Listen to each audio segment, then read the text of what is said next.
Lukas is a 16.2 hand, 17-year-old thoroughbred gelding bred by the Houdins in Riverside, California. His sire is Krista Waters, and his dam is Paula Revere.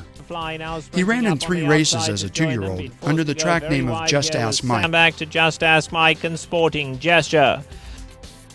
He bowed both front tendons during this time, left the racetrack, and changed hands several times over the next 7 years.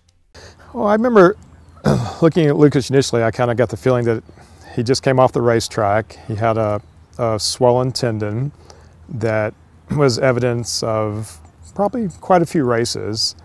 He was a little bit underweight, not quite the condition that he's in now, obviously, but he looked a little bit kind of worn, a little bit kind of used. Kind of got the impression that maybe he didn't have the best life until Karen got him. Have you been surprised about his transformation and notoriety? It's amazing. It's the work that Karen's done with this horse is just incredible, and it does take a special horse to be open to this type of training. And I've known Lukas now for 8 years, and it's basically every time I see him, it seems like he's learned something else or he's developed another skill, and it just keeps going on and on. To what do you attribute this transformation? Well, a lot of it is Lukas. He's an exceptional horse, but I think playing a much larger role is Karen, his owner and caretaker. And I think with the combination of the two, Lukas has basically developed skills that I've never seen before in a horse.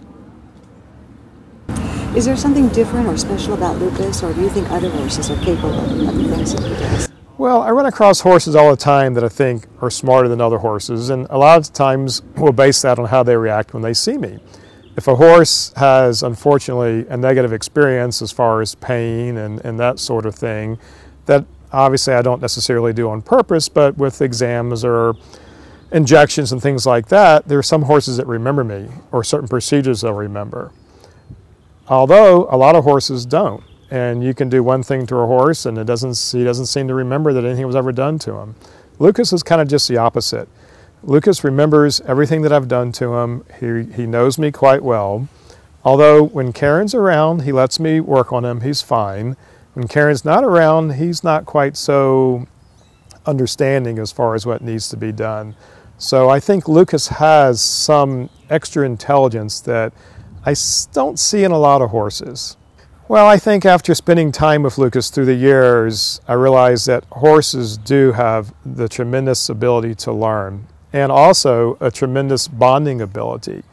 And to see how Lukas acts with Karen around and without Karen around is amazing. And I think I do look at horses a little bit differently now. I think I realize that they're a lot smarter than we give them credit for sometimes. But I would like to say that Lukas has taught me quite a bit.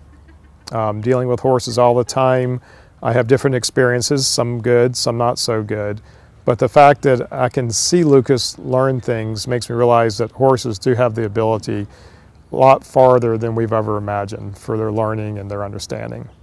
It's just been a pleasure working with Lukas all these years, and Lukas is probably the luckiest horse in the world to have Karen as his owner and caretaker. I'm dedicated to sharing Lukas's story as a tribute to hope and happiness, and to demonstrate the potential miracle of a second chance and love. The dry kiss.